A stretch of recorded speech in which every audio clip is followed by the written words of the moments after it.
je vous invite maintenant à pratiquer cet exercice, un exercice d'auto-guérison en réalité, hein, qui nous amène à visiter de l'intérieur notre corps et considérant que notre corps est semblable à un château dont nous ignorons finalement pas mal de choses puisque nous ne le visitons pas, nous ignorons la plupart du temps la façon dont il fonctionne et très souvent nous ne pensons pas à le soigner réellement, ou alors on ne vit que dans certaines de ses pièces, certains de ses appartements. En principe, c'est un exercice que l'on devrait faire allongé, mais bon, à l'impossible, nul n'est tenu. Bien, pues vamos a practicar esta visita, este ejercicio que llamamos la visita del castillo, donde vamos a explorar nuestro propio cuerpo como un visitante, como un castillo. En nuestro cuerpo hay muchas cosas que ignoramos y lugares que nunca visitamos y la mayor parte del tiempo incluso la pasamos sin saber exactamente cómo funcionan o no nos acordamos de cuidarlas realmente, o hay estancias que hemos olvidado incluso. Es un ejercicio que normalmente se hace tumbado, pero en esta ocasión nos adaptamos a lo que hay. Alors, donc c'est un exercice d'auto-guérison qui a pour but de nettoyer certaines zones de notre corps, de toucher en fait les mémoires cellulaires et peut-être de gommer aussi certains réflexes de crispation, de tension intérieure. Alors, nous allons nous asseoir, nous sommes déjà assis, mais nous allons nous assurer de notre confort corporel. Il faut vraiment que nous soyons bien calés dans notre siège, détendus le plus possible. Nous fermons les yeux. Et nous partons du principe que ce corps qui nous est prêté, eh bien, c'est un château. Un château finalement qu'on connaît assez mal parce qu'il est assez grand, assez vaste, suffisamment vaste pour quelquefois on s'y perde un peu et qu'on oublie sa beauté, ses caractéristiques. On le prend comme un acquis alors qu'il est un véritable cadeau de la vie. Bien, es un ejercicio de autocuración, autosanación, para limpiar algunas zonas de nuestro cuerpo, para tocar realmente la memoria celular y tal vez borrar algunos reflejos de crispación interior. Para empezar, ya estamos sentados, vamos a asegurarnos de estar cómodos, bien instalados, bien relajados. Cerramos los ojos y partimos del principio de que este cuerpo que nos han prestado es como un castillo bastante grande, bastante desconocido, en el que uno se puede perder, uno puede incluso olvidar la belleza o puede darlo por descontado y olvidar el regalo que representa.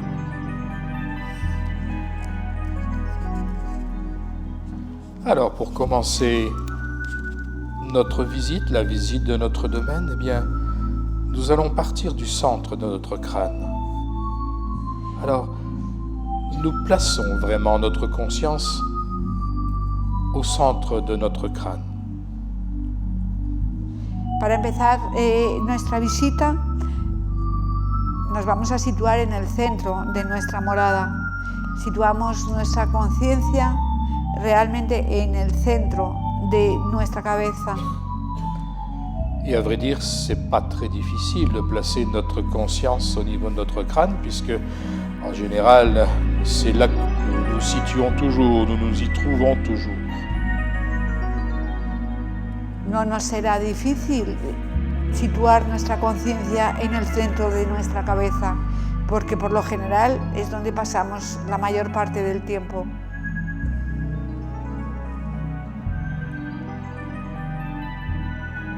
À vrai dire, le centre de notre crâne est un peu la salle du trône de notre château personnel.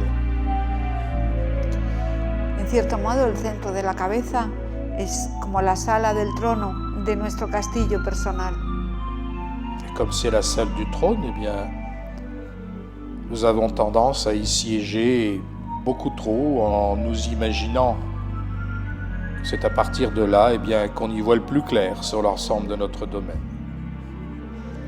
Y bueno, como es la sala del trono, tenemos tendencia a pasar demasiado tiempo sentados allí, pensando que desde ahí es donde tenemos una visión más clara de nuestros dominios.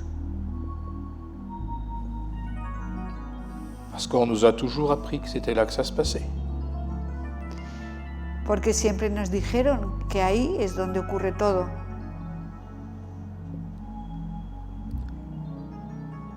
C'est une erreur pourtant.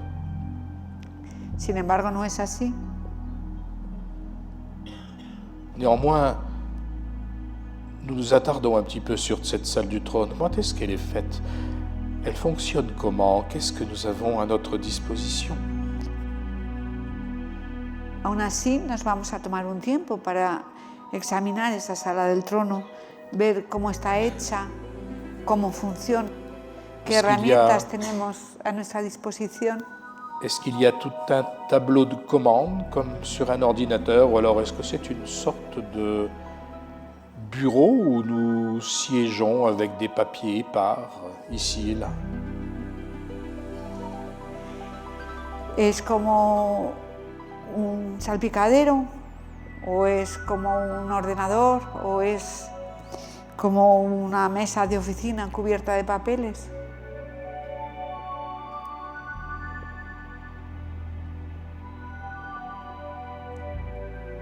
Peut-être qu'on pourrait y mettre un petit peu d'ordre. Igual vendría bien que ordenáramos un poco. Peut-être qu'on pourrait,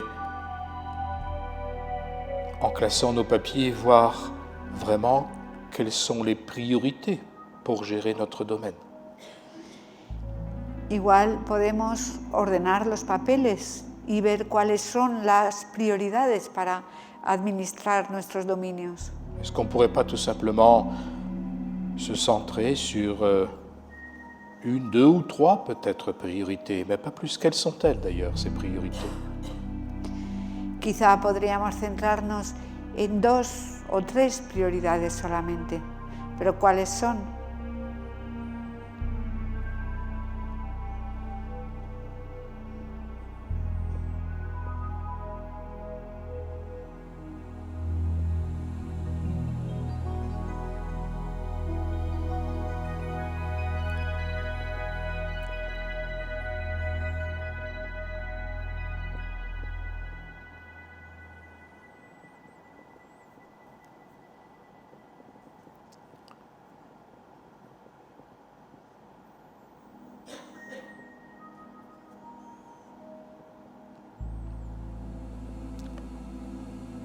Mais on ne va pas s'y attarder plus que cela dans cette salle, parce que décidément, nous y sommes beaucoup trop souvent.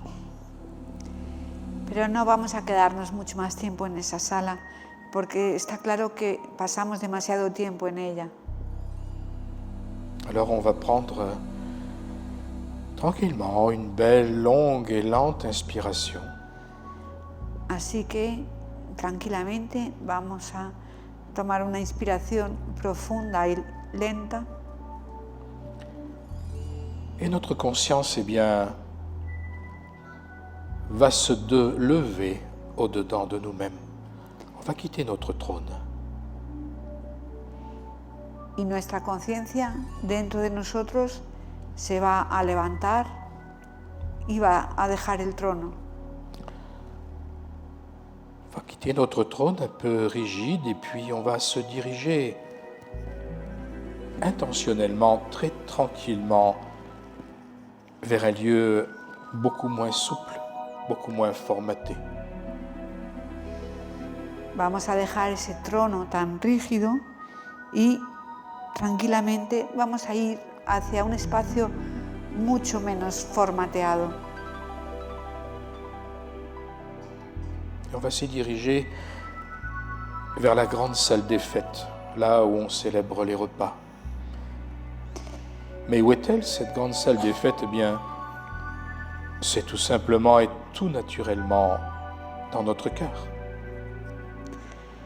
Vamos a ir hacia el salón de baile, que es donde se celebran las fiestas, los banquetes. ¿Y dónde está situado ese salón de baile si no es en nuestro corazón? Bien sûr, auparavant, il y a quelques marches à descendre, un couloir à emprunter. Alors nous les empruntons, ces marches et ce couloir. Para llegar a esa sala, primero tendremos que bajar unos cuantos peldaños. Nous en suivons tout naturellement l'itinéraire en nous. Encontramos un pasillo y seguimos su itinerario con toda naturalidad. Et ce couloir, qui mène de notre bureau, de notre salle du trône, jusque dans la grande salle des fêtes, en descendant ces marches, en suivant son cours, nous essayons de percevoir si possible le décor de ces murs, sa lumière, son ambiance. Y a medida que bajamos esos peldaños y atravesamos ese corredor que va desde la sala del trono hasta la sala de baile, intentamos fijarnos en sus paredes, en su textura, en su ambiente. On essaie de l'observer très tranquillement et très précisément, ce chemin, ce couloir, et on note éventuellement s'il y a une difficulté à avancer à un endroit précis. Est-ce qu'il y a une porte fermée, par exemple? Observamos ese corredor con precisión y vamos fijándonos en si encontramos alguna dificultad para pasar por algunos sitios, si hay alguna puerta cerrada, por ejemplo. Il y a forcément, bien sûr, cette porte que l'on va trouver tout au bout du couloir et qui va mener à la grande salle des fêtes. Est-ce qu'elle est fermée à double tour? Est-ce qu'elle est grande ouverte? Y esa puerta que vamos a encontrar al final del pasillo y que da a la sala de baile, ¿cómo está? ¿Está cerrada con doble cerrojo? ¿Está abierta de par en par?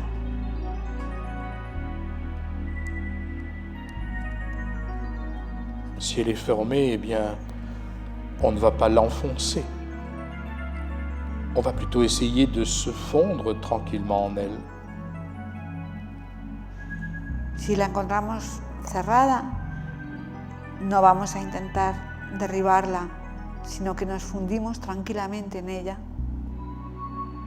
Le but est simplement de la dépasser. El objetivo es simplemente superarla.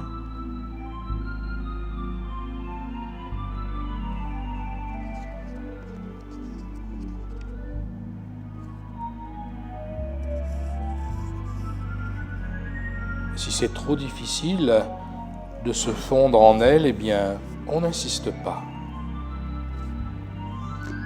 On place d'emblée notre conscience au-delà d'elle, de l'autre côté d'elle. Si fundirse con la puerta es demasiado difícil, no insistimos y simplemente con nuestra conciencia pasamos del otro lado de la puerta.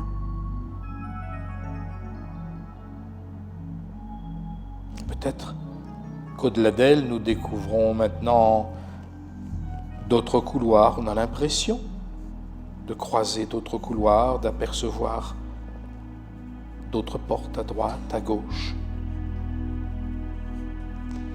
Quizá al atravesar esa puerta tengamos la sensación de que hay otros pasillos que se cruzan con el nuestro, puertas a la izquierda, a la derecha.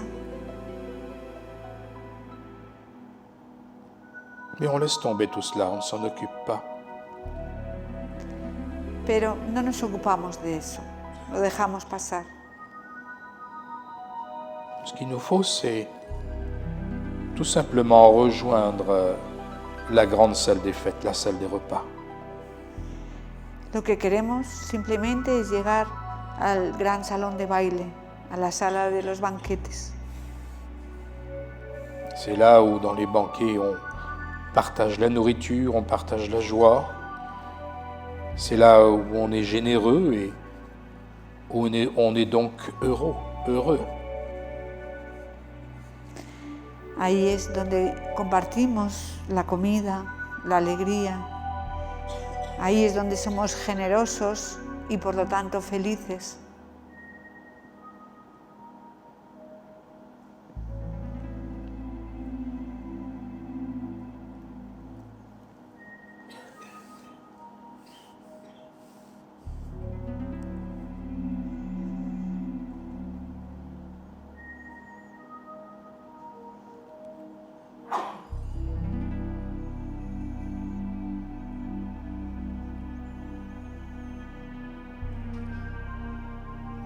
Et voilà, on y est maintenant, dans cette grande salle des banquets, dans notre cœur.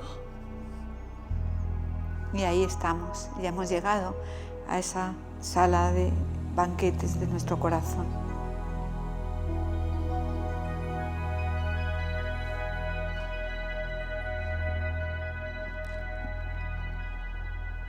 Est-ce que vous avez remarqué à quel point elle est belle, à quel point elle est splendide ? ¿Os habéis dado cuenta de lo bonita que es, de su esplendor?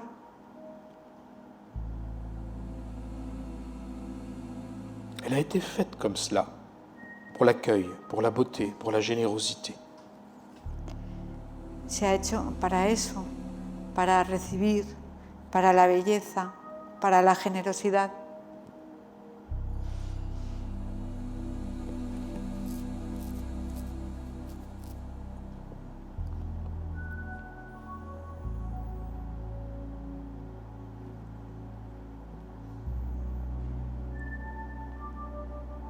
Alors, abandonnez-vous à son décor parce que peut-être que jusqu'à présent, vous ne vous étiez jamais rendu compte à quel point elle était belle et lumineuse. Te abandonas a su contemplación, porque quizá hasta hoy nunca te habías dado cuenta de lo bella que es esa estancia, lo luminosa que es.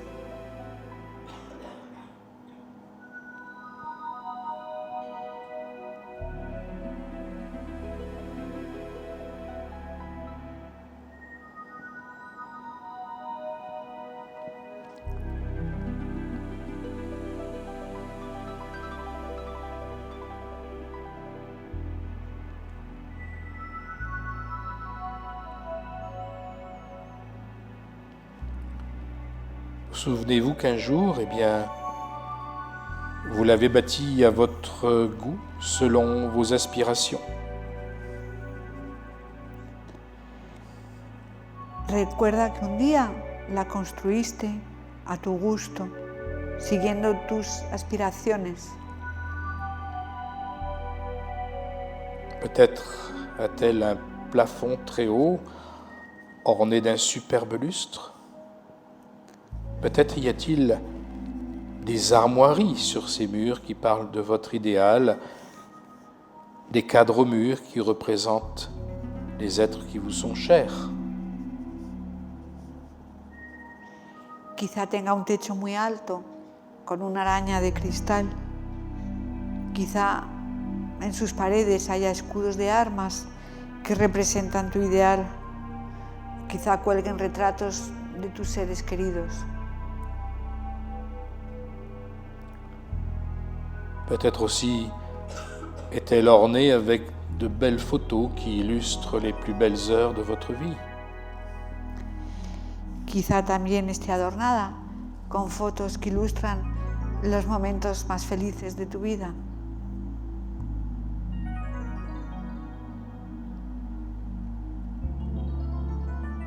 Et si ces photos-là n'existent pas au mur, eh bien, peut-être pourriez-vous les y suspendre tout de suite.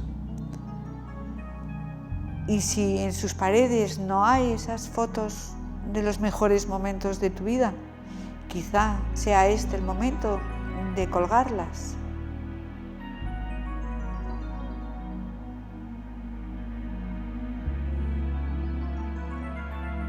Car il y a forcément de beaux êtres, de beaux visages, de beaux moments Pues sin qui ont duda, peuplé votre vie et que vous oubliez peut-être d'honorer de cette façon. porque es muy posible que haya seres, que haya rostros, que haya momentos muy hermosos que han poblado tu vida y que olvidas honrar de ese modo.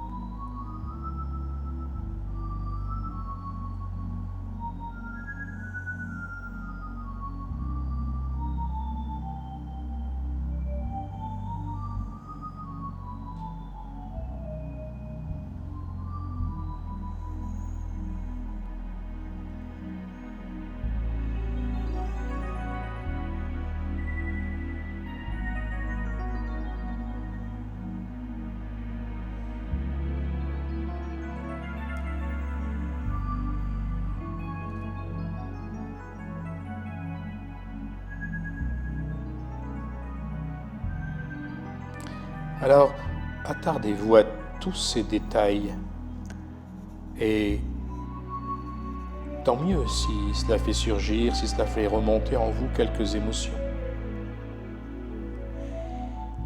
Recréate en todos esos detalles y si eso evoca en ti emociones, pues tanto mejor.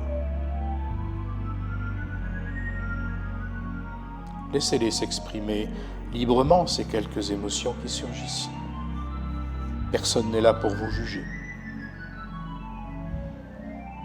Permite que esas emociones que surgen se expresen libremente, pues no hay nadie ahí que te vaya a juzgar.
Est-ce qu'il y a un foyer quelque part pour réchauffer toute cette belle grande pièce?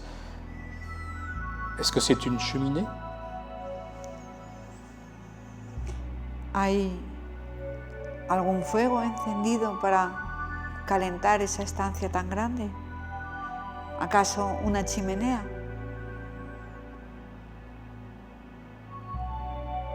Alors ce serait peut-être le temps d'y allumer un grand feu. Il faut en prendre le temps. Quizá sea el momento de encender un buen fuego. Hay que tomarse tiempo para ello.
Et maintenant, malgré tout, il vous faut continuer à visiter votre domaine, votre beau château.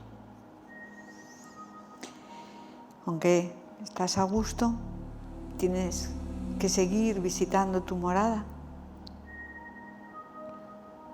Et peut-être est-ce que vous savez très bien, qu'il y a quelque chose qui ne va pas dans une partie de ce château.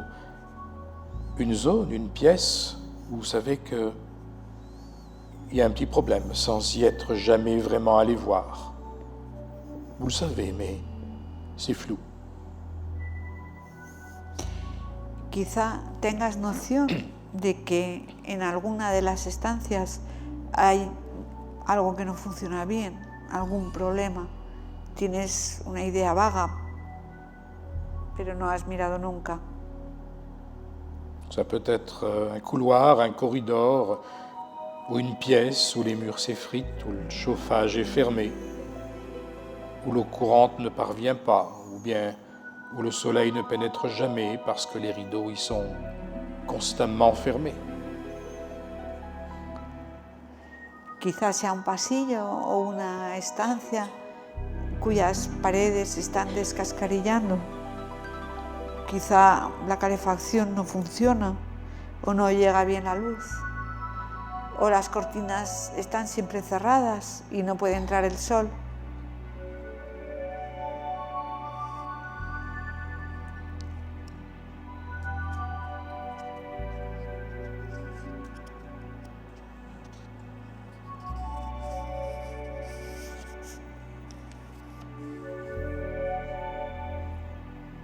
Alors vous vous dirigez tranquillement, à pas serein, dans cette direction.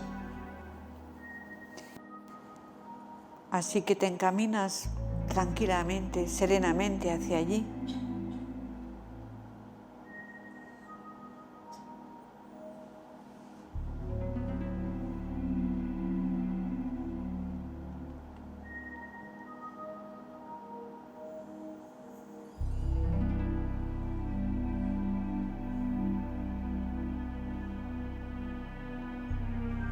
À vous tout simplement de découvrir à votre rythme, de ressentir et de constater là où il n'y a pas de lumière, là où la serrure est peut-être rouillée, là où cela vous rend triste et où il y a peut-être des gravats sans doute encore accumulés depuis longtemps.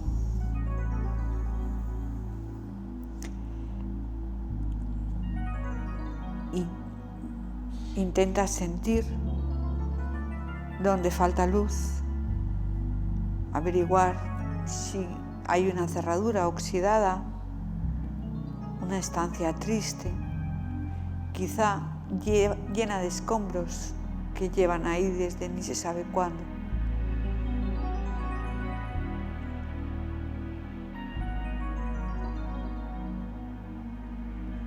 Il y a souvent des gravats quelque part dans un château.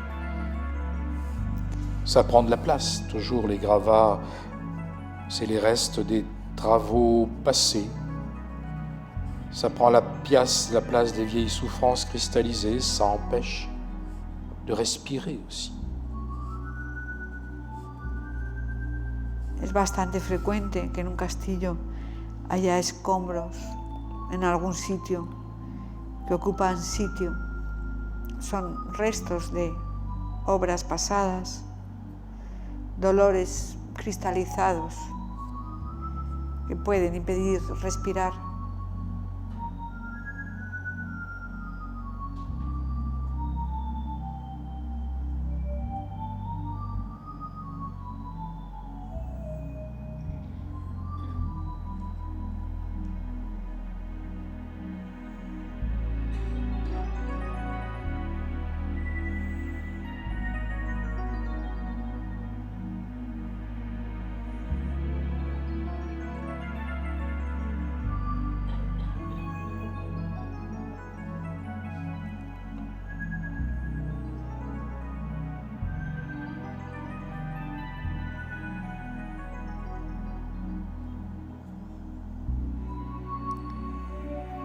Mais où êtes-vous? Dans votre rein gauche, dans votre foie, dans vos poumons, peut-être au creux de votre bras ou le long d'une artère. Peu importe. Pero, ¿dónde te encuentras?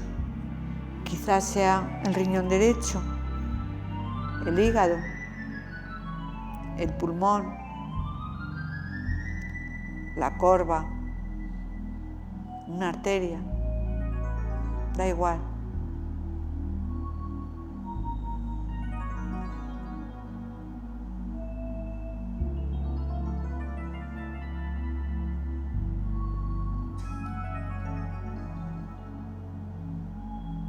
Peu importe, parce que là où vous êtes arrivé, votre seul souci, c'est de percevoir ce qui se passe, c'est de rénover.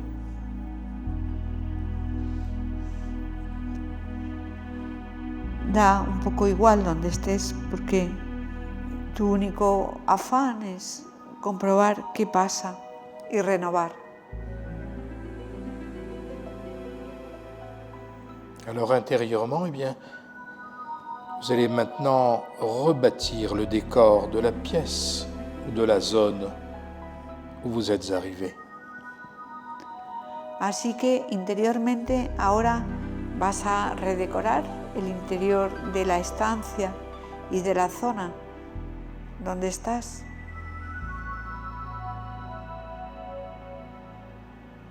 Alors pour cela, vous allez lui accorder tout l'amour et toute l'attention dont elle a besoin. Mettez-y des couleurs, de la lumière, peut-être un peu de musique aussi, pour la rendre à nouveau invitante. Así que le dedicas todo el amor, toda la atención que requiere.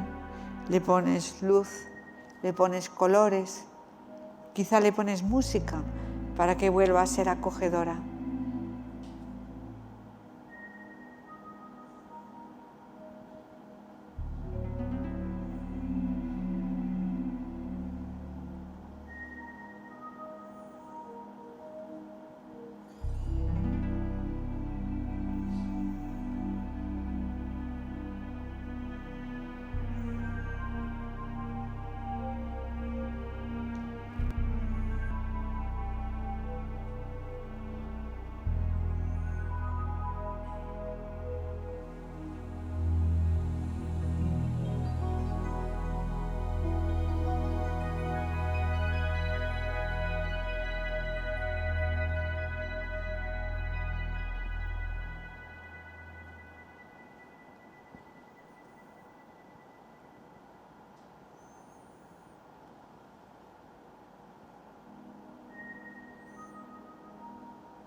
Puis enfin, eh bien, promettez à cette pièce, à cette zone, de revenir l'habiter régulièrement, de ne plus l'oublier, comme c'était le cas. Y finalmente le prometes a esa estancia o a esa zona que vendrás periódicamente a habitarla, que no volverás a olvidarla.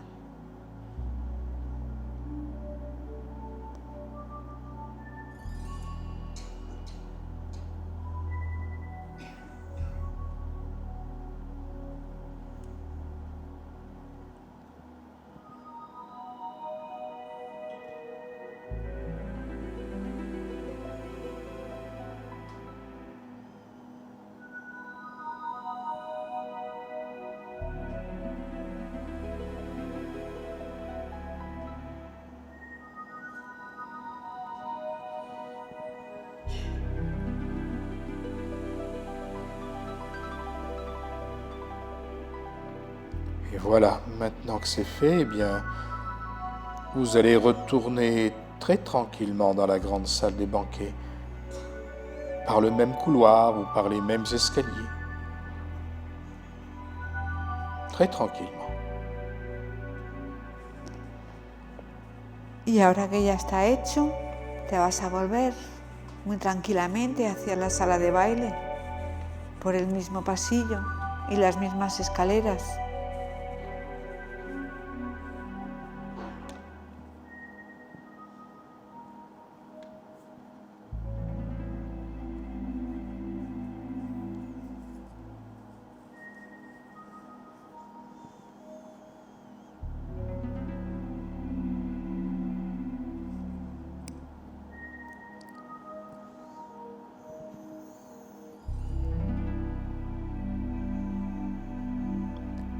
Et maintenant que vous y êtes dans cette grande salle, eh bien, la première chose que vous allez faire, c'est de vérifier le feu dans la cheminée. Ahora que estás en la sala de baile, lo primero que haces es comprobar el fuego en la chimenea. Peut-être éprouvez-vous le besoin de l'attiser un peu, ce feu, de le réveiller. Quizá te parezca oportuno atizar un poco ese fuego para despertarlo.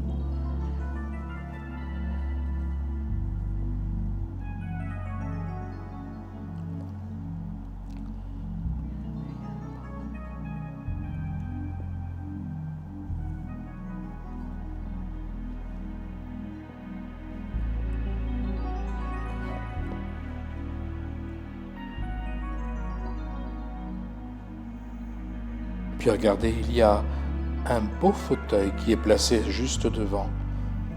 Peut-être que vous ne l'aviez pas remarqué.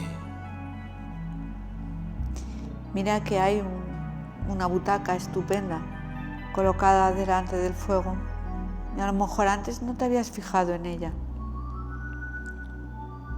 Alors pourquoi ne pas aller vous y asseoir pour savourer un petit peu la joie d'être là et d'avoir rénové, consolé une pièce qui était souffrante. Así que, ¿por qué no sentarte cómodamente en esa butaca y paladear la satisfacción de haber renovado y consolado una zona que se encontraba mal?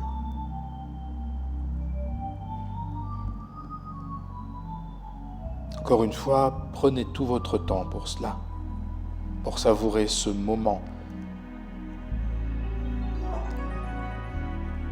Te tomas todo el tiempo que quieras para disfrutar de ese momento.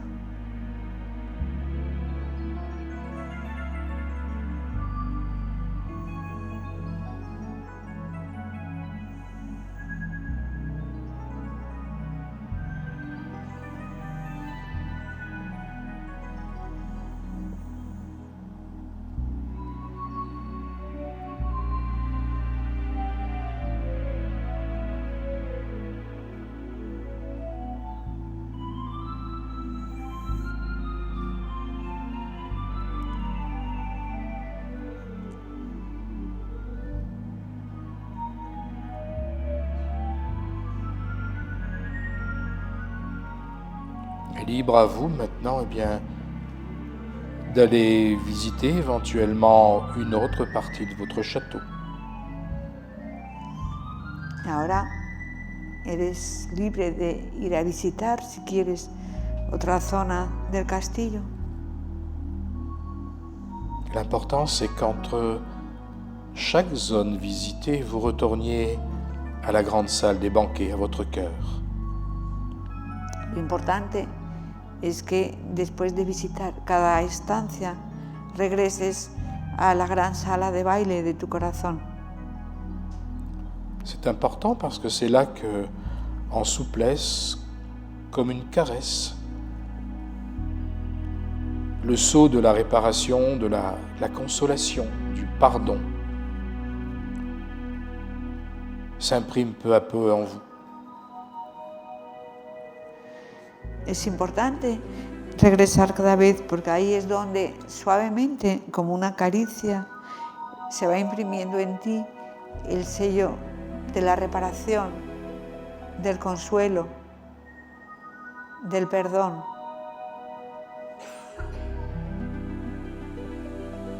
Consoler la beauté oubliée. consolada, la belleza olvidada.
Et voilà, maintenant est peut-être venu le moment de suspendre votre visite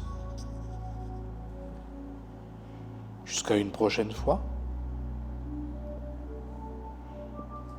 Quizá haya llegado el momento de finalizar la visita. Hasta la próxima vez. Mais pour cela, il ne faut pas s'imaginer qu'il faille rejoindre obligatoirement la salle du trône, celle de laquelle nous sommes partis. Pero para ello, quizá no sea necesario volver a pasar por la sala del trono de la que salimos inicialmente. Vous savez que dans toute grande salle des banquets, dans tout cœur, il y a toujours une superbe porte qui donne vers l'extérieur, vers des jardins, vers le monde. Sabéis que en toda sala de baile que se precie, en todo corazón, siempre hay una puerta espléndida que da afuera, al jardín, al mundo exterior.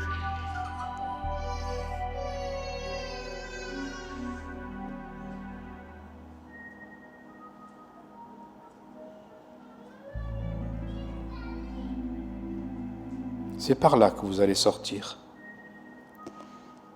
Esa es la puerta por la que vais a salir.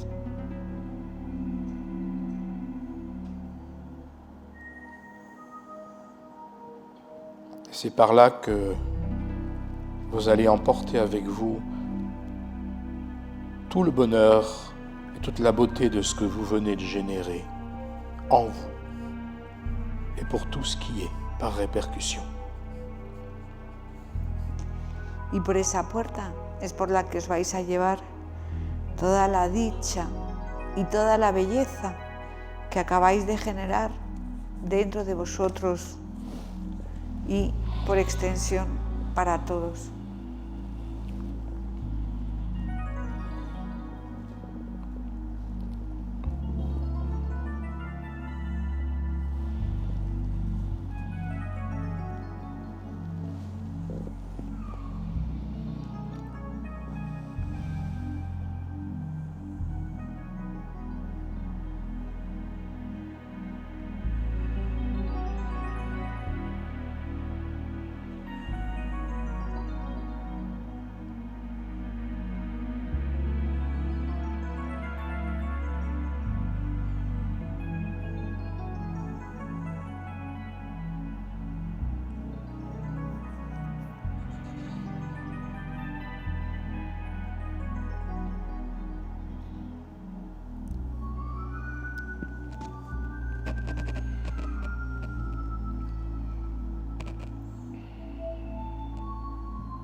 Voilà, nous prenons une grande inspiration et nous revenons à notre état de conscience, disons, normal, mais en sentant bien malgré tout que nous avons bougé quelque chose en nous, modifié, agrandi un espace intérieur, nettoyé celui-ci. Con una gran inspiración volvemos a nuestro estado de conciencia normal, pero conservando la sensación de que hemos movido algo dentro de nosotros, de que hemos ampliado nuestro espacio interior y lo hemos limpiado.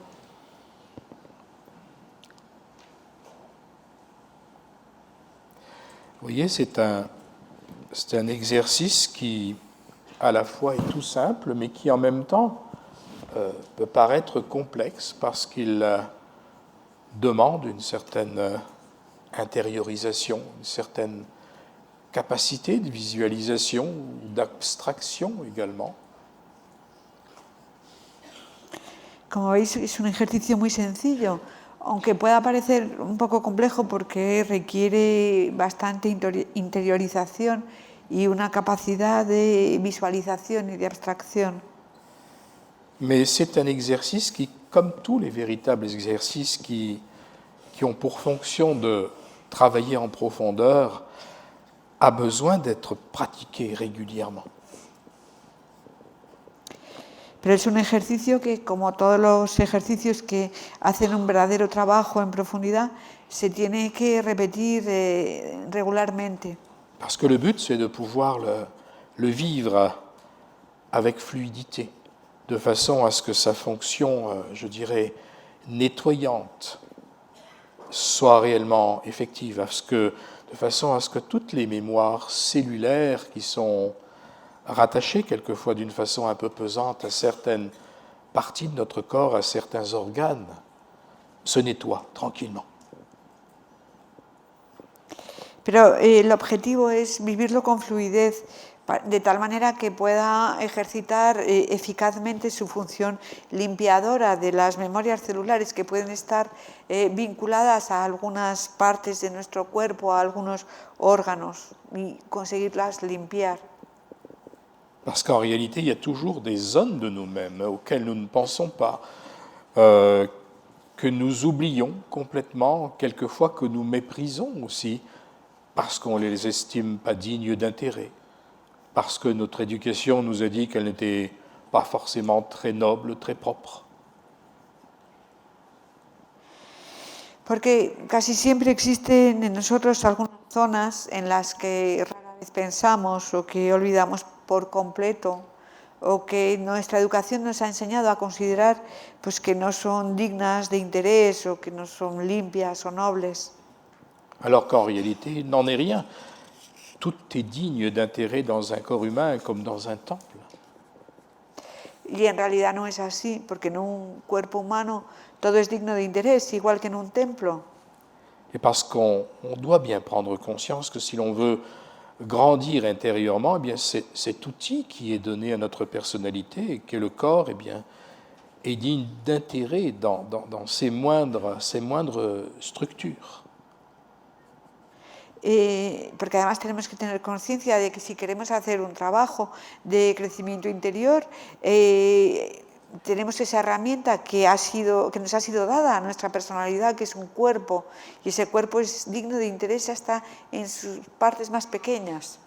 Parce que ce qu'il faut bien comprendre, c'est que tout dans un corps est soutenu, sous-tendu par un archétype. Et un archétype, eh bien, c'est une forme universelle, c'est un matériau universel qui est généré directement à partir de la sphère de la conscience du divin. Porque tenemos que ser conscientes de que en todo cuerpo, en cada parte del cuerpo subyace un arquetipo, es decir, una forma universal que es un material universal generado a partir de la esfera de la conciencia divina. Vous voyez, un des obstacles que je crois que l'on rencontre souvent quand on est dans la direction que nous avons tous prise ici présent, eh bien, c'est c'est la notion de persévérance. Très souvent, on prend de bonnes décisions, on découvre certaines réalités, on expérimente à un moment donné un état de conscience particulier, et puis on est facilement happé dans le mouvement de la vie, parce qu'on a tous des obligations. Et puis on oublie nos bonnes résolutions. On faiblit dans notre intention, on rapetisse en fait alors qu'on avait voulu grandir.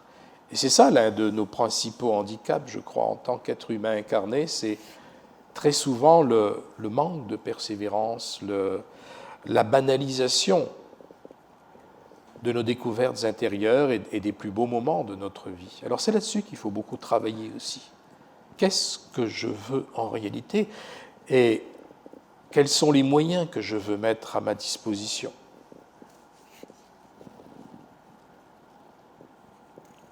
Creo que un obstáculo muy frecuente en este camino que hemos emprendido todos nosotros es la noción de la perseverancia. Muchas veces tomamos buenas decisiones, descubrimos nuevas realidades, experimentamos ciertos estados de conciencia, pero luego el movimiento de la vida diaria nos atrapa, las obligaciones, etcétera, nos hacen olvidar nuestros buenos propósitos y empieza a debilitarse nuestra intención, nuestra determinación, empezamos a hacernos pequeñitos otra vez después de que habíamos decidido crecer. Y esa es la mayor dificultad del ser humano encarnado, es la falta de perseverancia, es esa tendencia a quizá trivializar algunos momentos muy especiales que hemos vivido. Lo importante es recordar que es en eso en lo que queremos trabajar y en lo que queremos avanzar. Alors il faut se faire des promesses à soi-même, et des promesses, et ça peut s'entretenir par des petits défis au quotidien. Vous savez, il est très facile d'être happé par la dispersion à laquelle nous invite notre monde, cette espèce de puzzle que met en place notre société en disant oh, ben oui, ça, il y a telle chose à faire, c'est important pour toi, mais regarde, il y a telle ou telle tâche plutôt, il y a telle chose à faire sur l'ordinateur, etc., etc. Ce qui fait qu'on peut toujours trouver des façons d'échapper à cette promesse que nous nous faisons de grandir intérieurement pour devenir de meilleurs êtres humains. Il faut, se mobiliser contre ce mouvement d'aimantation et de dispersion. Para ello hay que hacerse una promesa a uno mismo de seguir ese camino y hay que alimentar esa promesa a través de pequeños desafíos cotidianos, porque es muy fácil verse atrapados por las distracciones del mundo y por el puzzle que nos propone la sociedad, o siempre hay que hacer esto, lo otro, o hay que encender el ordenador para no sé qué, y es muy fácil eludir ese propósito que nos habíamos formulado de crecer interiormente para convertirnos en mejores seres humanos. Entonces, tenemos que movilizar los elementos con los que queremos hacer ese camino. Je ne dis pas que ça soit facile, hein. Chacun a son lot de difficultés, on a quelquefois un métier envahissant, une famille qui demande beaucoup, des enfants à élever, etc. Bon, chacun a ses obstacles. Mais je crois qu'il faut quand on prend ce chemin, quand on se rend compte de l'importance de ce chemin, il faut constamment tout mettre en œuvre pour que cette conscience du sacré que l'on découvre ne soit pas séparée, comme nous le disions hier, des obligations qui nous mangent un petit peu, de ne pas se laisser donc éparpiller comme les pièces d'un puzzle. Il y a 2000 ans, le maître Yeshua, évidemment, n'employait pas le terme en araméen, le terme puzzle. Évidemment, la notion du puzzle n'existait pas, mais les mosaïques existaient. Les Romains étaient très forts en mosaïque. Alors lui, il prenait très souvent l'exemple de la mosaïque en disant, eh bien, ne vous laissez pas éparpiller comme les pièces d'une vieille mosaïque. Rassemblez-vous intérieurement. Reconstruisez-vous, même si ce n'est pas facile. Retrouvez votre plan essentiel, votre image intérieure essentielle, votre rêve essentiel. Y creo que es muy importante, si hemos decidido tomar ese camino, que seamos capaces de movilizar realmente todos los recursos contra la dispersión. Cada uno de nosotros tiene su lote de dificultades, puede ser un trabajo muy acaparador, una familia que pide mucha atención, niños por criar. Pero si nos damos realmente cuenta de la importancia de esta vía que hemos decidido emprender, tenemos que movilizar todos los recursos para mantener esa conciencia de lo sagrado y sin dejar que nos aparten de ella nuestras obligaciones cotidianas, que nos quitan ese tiempo. No dejarnos dispersar por esa especie, como si fuéramos las piezas de un puzzle, ¿no?, que se desarma. Hace 2000 años, cuando predicaba el Maestro Jesús, no existía una palabra aramea para hablar de puzzles, no era un concepto que existiera, pero sí que existían los mosaicos romanos eran muy conocidos, y era lo que decía Jesús, dice, no os dejéis dispersar como las teselas de un mosaico viejo, sino concentraros, reunir las teselas hacia el interior para reconstruiros, aunque pueda parecer difícil, pero intentar recuperar ese plano esencial, ese plano primordial, esa imagen de lo que queréis ser.